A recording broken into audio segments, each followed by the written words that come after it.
Hello everyone. This video presents a notable event that happened on each day from the past week in history. On May 4th, 1946, the U.S. Marine Corps was called to assault and secure an island, this time in San Francisco Bay. Why would Marines assault an American island? Because that island was Alcatraz, home to Alcatraz Federal Penitentiary, built to house the worst federal criminals, and those ultra bad guys were in the middle of a violent riot. The riot started as an escape attempt by convicts who overpowered a guard and managed to steal guns and gas grenades. Prisoners jammed a lock while trying different keys, ruining their escape. Then the convicts took more guards hostage and began a shootout with other guards. After 2 days, the warden called for the Marines from Naval Station Treasure Island. A combined force of guards and 2 platoons of Marines, using tactics learned during World War II, freed the hostages and captured the rioters. Casualties included 2 guards dead, 14 wounded, 3 convicts dead, and 2 later executed. Have you ever visited Alcatraz? On May 5th, 1945, a rare circumstance arose when German SS troops fought alongside U.S. Army troops against an attack by the German 17th SS Panzer Grenadier Division. Making the event even more bizarre, freed French prisoners of war joined the Americans and Germans in fighting off the attacking Wehrmacht. The Germans fighting with the Americans to defend Castle Itter in Austria were led by Hauptsturmführer Kurt Siegfried Schrader of the SS and Major Yusuf Gangl. The German soldiers involved had quit fighting for Germany and joined the Austrian resistance. Castle Itter was used to house prisoners, including former French prime ministers, French generals, and the sister of Charles de Gaulle, all of whom joined the battle to defend the castle. The Allied forces resisted the attack until American reinforcements arrived, making this battle one of only 2 during the war in which Germans fought on the side of the Americans and the only known time an SS member fought against Germany. What was the strangest battle of World War II? Please let us know in the comments. On May 6, 2001, Pope John Paul II of the Roman Catholic Church became the first pope to ever set foot in a mosque when he entered the Great Umayyad Mosque in Damascus, Syria, during a visit to that predominantly Muslim country. Born in Wadowice, Poland in 1920, Karol Józef Wojtyła was the first Catholic pope to hail from Poland and the first non-Italian pope since 1523. In fact, John Paul II was the first pope ever of any Slavic origin. John Paul II headed the Catholic Church from 1978 to 2005, the 3rd longest reign of any of the popes.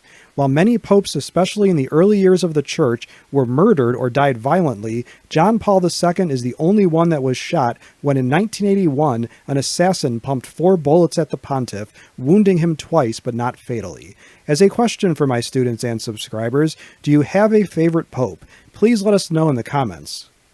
On May 7th, 1992, the state of Michigan ratified the 27th Amendment after a 2-century struggle to pass this common-sense law, namely that Congress cannot give itself a raise during a current term.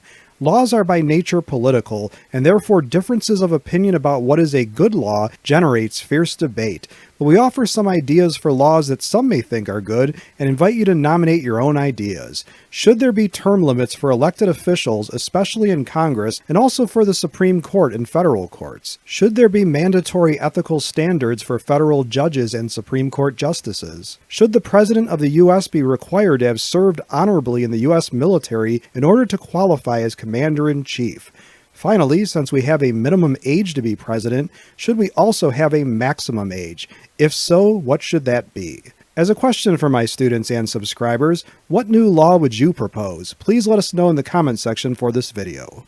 On May 8, 2019, a British teenager became the first patient to receive bacteriophage therapy to treat an antibiotic-resistant infection. The use of bacteriophages, which are viruses that attack bacteria cells to treat bacterial infections, was an idea that went back many decades but was superseded by the widespread use of antibiotic drugs. Those same antibiotics, while highly successful, have caused mutations in bacteria that make those pathogens resistant to the antibiotics and difficult to treat with normal methods. The use of genetically altered bacteriophages results in fewer side effects and less chance of the bacteria developing resistance. A limitation of bacteriophage treatment is the highly specific nature of the viruses to exactly what bacteria they can attack, requiring exact targeting of a particular infection by a particular bacteriophage. What great medical advance would you like to see? Please let us know in the comments.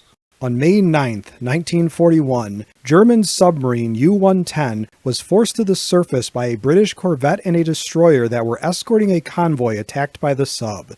U-110 had been a successful attack submarine, but on this day depth charges forced the boat to the surface. Damaged and in danger of sinking, the captain ordered the sub abandoned and scuttled, but in their haste to get off the sub that was also under fire from the British, the crew failed to scuttle the sub. U-110 was not sinking, so the British kept German sailors from reboarding the sub and boarded U-110 themselves, seizing the U-boat and all its vital code machines and code books. Although U-110 eventually sank while being towed to England, her capture led to critical intelligence information that helped turn the tide of World War II in favor of the Allies. A 2000 movie, U-571, told the tale of the capture of U-110, but falsely by the U.S. Navy. What is the most famous ship capture? On May 10, 1922, the U.S. annexed an atoll in the North Pacific, an unoccupied, mostly underwater formation called Kingman Reef.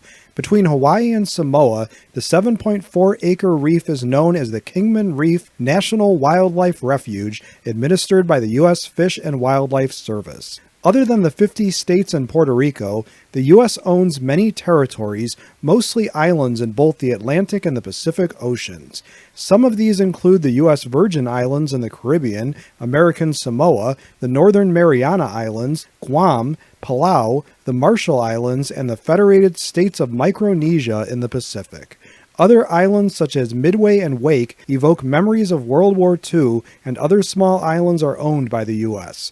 Washington, D.C. is another U.S. territory that is not a state. Americans that live in these territories are American citizens, but are not represented by voting in Congress. As a question for my students and subscribers, which event from this past week in history would you most like to learn more about? Please let me know in the comment section below this video.